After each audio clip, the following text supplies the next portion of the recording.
반갑습니다. 허브경제TV입니다. 네, 포스코 퓨처의 포홀이고요. 오늘도 굉장히 좀 답답한 시장입니다. 시장 관련해가지고는 이야기를 드릴 것도 사실 없는 그런 분위기인데, 진짜 좀 그지 같은 패턴들이 많이 나오죠. 네, 말 그대로 요즘, 특히나 이번 주 시장은요, 밸런스가 이제 완전하게 깨져 있기 때문에, 지수가 올라가도 아무 영향이 없고, 또 내려갈 때는 다 같이 내려가고, 굉장히 안 좋죠. 보합이 들어왔다라고 하지만, 보시면, 하락 종목이 그나마 이것도 줄어든 거예요. 장중에 2100개를 그냥 넘어갔거든요. 어제도 제가 똑같은 이야기를 드렸는데, 이 겉으로 드러나는 것보다, 그러니까 보합이라고 하는 게 체감이 안 되죠.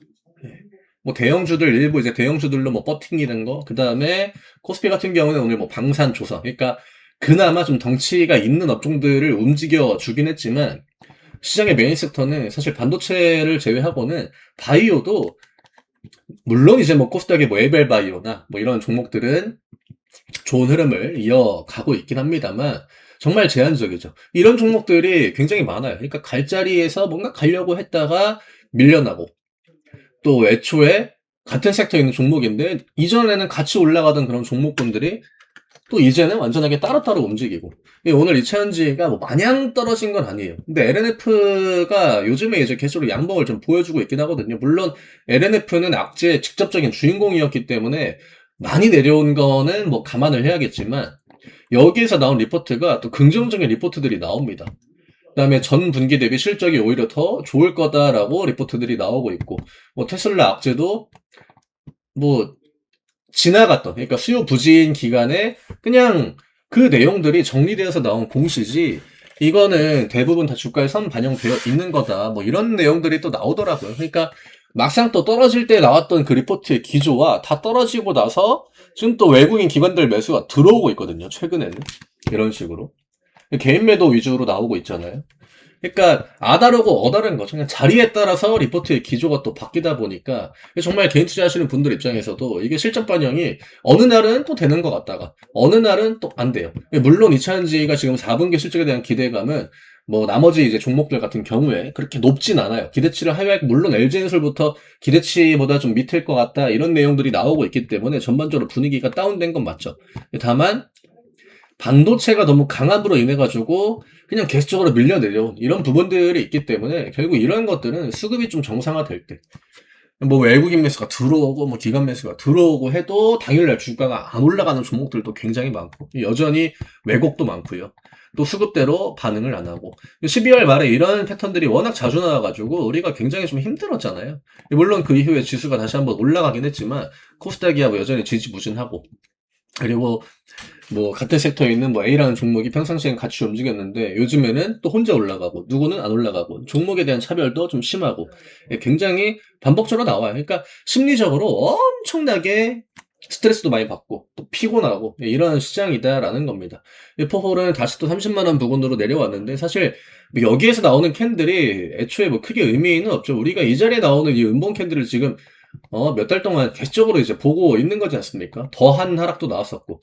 물론 1월 달에 만들어진 단기 추세를 유지해 나가느냐, 이게 좀 중요하겠죠. 12월까지는 제도적인 부분, 세금과 관련된 그런 부분, 그러니까 외적인 요인들이 좀 반영이 됐던 그런 시기이기 때문에 결국 지금 섹터에서 가장 중요하게 봐야 되는 건 1월부터 시작된 어떤 그 추세, 이거를 위로 계속적으로 잡아 나가느냐, 아니면 1월의 추세가 밑으로 그냥 꺾여버리느냐, 이 정도로 좀 구분을 할 수 있거든요.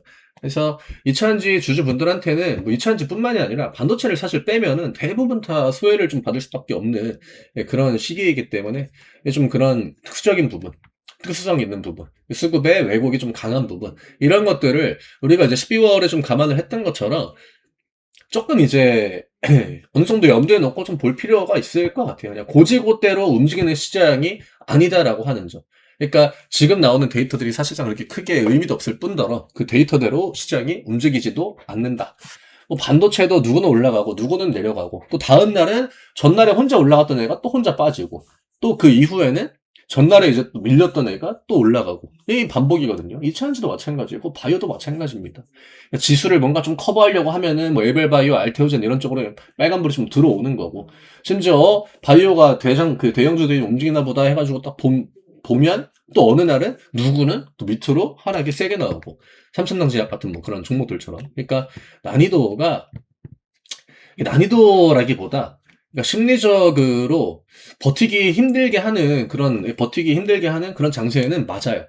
근데 과연 이차전지 애들이 뭐 저점을 아직까지 1월 새로 만들어 놓은 이 추세를 밑으로 깨진 않았기 때문에 내일 만약에 양봉이 좀 나와준다라고 하면 그 다음에 뭐 혹시나 하는 뭐 금요일에 이제 뭐 연방 대법원 미국에서 뭐 그 이슈가 뭐 나올 수도 있다라고 하니까 이번에 판결은 안 나올 수도 있거든요.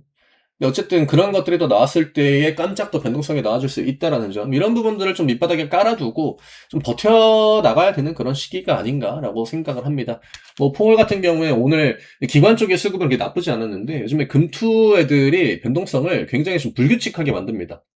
얘네들이 연속적인 패턴들을 잘 보여주지 않고 있기 때문에 또 뭔가 좋은 이야기가 나온다 이럴 때 많이 팔거든요. 그래서 이렇게 좀 들락날락 하는 거. 그 다음에 이제 외국인들도 뭐 이번 삼성 실적이 나쁘지가 않았기 때문에, 그러니까 메인 섹터, 그러니까 반도체를 막 엄청 밀진 않았잖아요. 이런 것들을 보면 지수의 방향이 쉽게 흔들리지는 않을 것 같다. 근데 그 과정에서 너무 이제 수급에 그 왜곡들이 좀 많이 일어났다. 이런 부분들이 이차전지, 바이오, 뭐 그 외에 대부분의 섹터에 좀 영향을 주고 있다는 거. 내가 들고 있는 섹터가 어떤 일정의 재료 소멸의 관점으로 내려가고 있는 게 아니다라고 하면은, 그러면 지금 나머지 섹터들은 그냥 좀 약간 방관의 포지션이기 때문에 그런 부분들을 좀 어느 정도 염두에 두고 심리적인 부분들을 좀 컨트롤해 나가야 되는 그런 시기이지 않을까라고 봅니다. 이제는 양봉이 좀 나와줘야 될 것 같아요. 퓨처엠도 18만 원대로 다시 한번 좀 가격을 올려놔야 되고, 포월 같은 경우도 30만 원이라고 하는 가격은 최근에 또 반복적으로 막아줬던 그런 위치이니까 30만 원 위쪽으로 30만 5천 원 위에서 전고점 부근으로 최대한 좀 캔들을 붙이는, 시장이 아무리 뭐 지루하고 지지부진하고 뭐 그래도 어쨌든 방어는 해주고 있습니다. 포월 같은 경우에는. 그래서 오늘 이 정도로 좀 정리를 해드리면 될 것 같고요.